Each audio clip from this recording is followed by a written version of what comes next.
Hi అండి. ఎప్పుడు చేసి పెట్టేదైనా చిన్న చిన్న చేంజెస్ చేయడం వల్లే ఏ రిలేషన్‌షిప్ అయినా స్ట్రాంగ్‌గా ఉంటుందని నా ఫీలింగ్. అండ్ ఇక్కడ నేను మా హస్బెండ్ ఈవినింగ్ వచ్చేసరికి కస్టర్డ్ అయితే చేస్తున్నా. దానికోసం 2 స్పూన్స్ వరకు కస్టర్డ్ పౌడర్ యాడ్ చేసి, హాఫ్ కప్ మిల్క్ యాడ్ చేసి ఉండలు లేకుండా కలుపుకొని పక్కన పెట్టుకున్నా. అండ్ రిమైనింగ్ మిల్క్ ఇవి 700 ఎంఎల్ ఉంటాయి. ఒక బాయిల్ వచ్చిన తర్వాత కొంచెం మిల్క్ దగ్గర పడిన తర్వాత హాఫ్ కప్ షుగర్ అయితే యాడ్ చేసుకున్నా.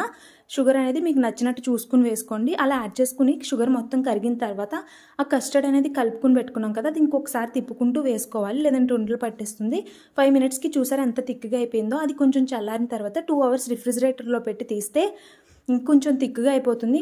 అలా అయిపోయిన తర్వాత ఫ్రూట్స్ అనేవి మీ చాయిస్, మీకు ఏ ఇష్టమైతే అవన్నీ ఫ్రూట్స్ వేసుకుని సర్వ్ చేసుకోవడమే. అండ్ నేను ఇక్కడ చిన్న చిన్న చేంజెస్ అన్నాను ఏంటి అని అనుకుంటున్నారా, నేనైతే లాస్ట్లో ఫ్రూట్స్ అన్నీ వేసుకున్నాక దానిమ్మకాయ గింజలతో హార్ట్ సింబల్ అయితే వేసి మా హస్బెండ్కి ఇచ్చాను. చాలా హ్యాపీగా ఫీల్ అయ్యారు. మీరు ట్రై చేయండి. అలాగే వీడియో నచ్చితే లైక్ చేయండి, షేర్ చేయండి, సబ్స్క్రైబ్ చేయండి. Thank you.